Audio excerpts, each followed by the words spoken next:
हम लोग क्लास 10 का भूगोल का चैप्टर पढ़ेंगे जिसमें शीर्षक है मृदा या मिट्टी। मृदा किसे कहते हैं, आइए पहले इसे जानते हैं। पृथ्वी की ऊपरी सतह पर मोटे, माध्यम और बारीक कार्बनिक तथा अकार्बनिक मिश्रित कणों को मृदा कहते हैं।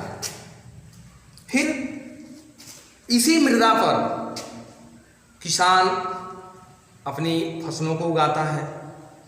अब इन मृदा को कई भागों में भारत में विभाजित किया गया है जो निम्न रूप रखा गया है। आप देखेंगे जलोढ़ मिट्टी, एक बार पुनः मैप की तरफ ध्यान देंगे। जलोढ़ मिट्टी ऐसी मिट्टी जो कहा जाता है कि भारत का खाद्यान्न भंडार का, भारत का खाद्यान्न भंडार। जलोढ़ मिट्टी का निर्माण मुख्य रूप से गंगा, ब्रह्मपुत्र, यमुना, सिंधु द्वारा लाई गई मिट्टियों से हुआ है। इस पूरे भूभाग का लगभग 7 लाख वर्ग किलोमीटर पर विस्तृत है और भारत की लगभग 45% जनसंख्या इसी भूभाग पर निर्भर है। खाद्यान्न की एक तरह से कहा जाए कि पेटी है ये।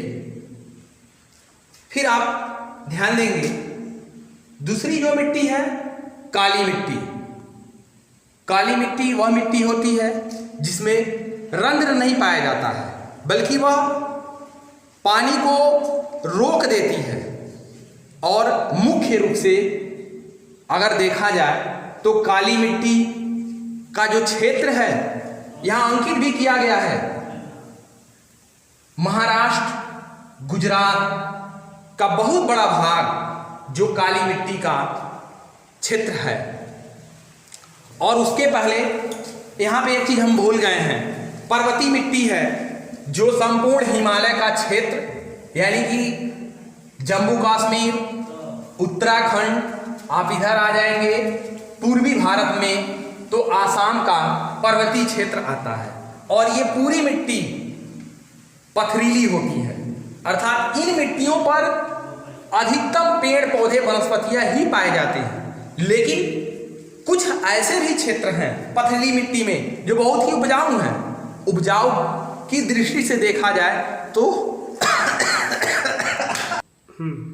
इस पूरे पर्वतीय क्षेत्रों में कहीं कहीं उपजाऊ मिट्टी है और वहां पर बहुत ही अधिक मात्रा में चाय की कृषि की जाती है, जो वास्तव में कहा जाए चाय की कृषि के लिए पर्वतीय ढलान ही विश्वविख्यात है।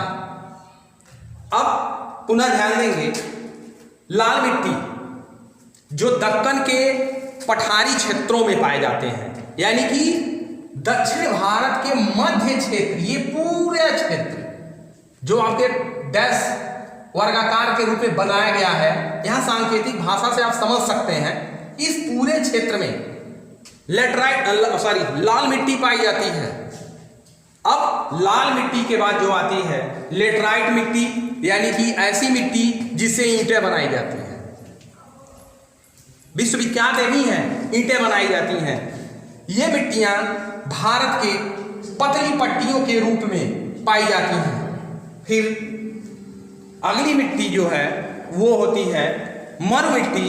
आप सभी जानते हैं कि भारत में राजस्थान का भाग, कुछ भाग मरुस्थल के नाम से जाना जाता है और वही मरु मिट्टी है।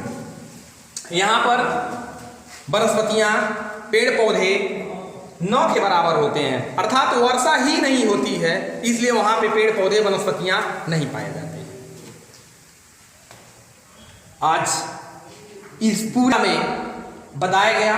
अब अगले वीडियो में मिलते हैं। धन्यवाद।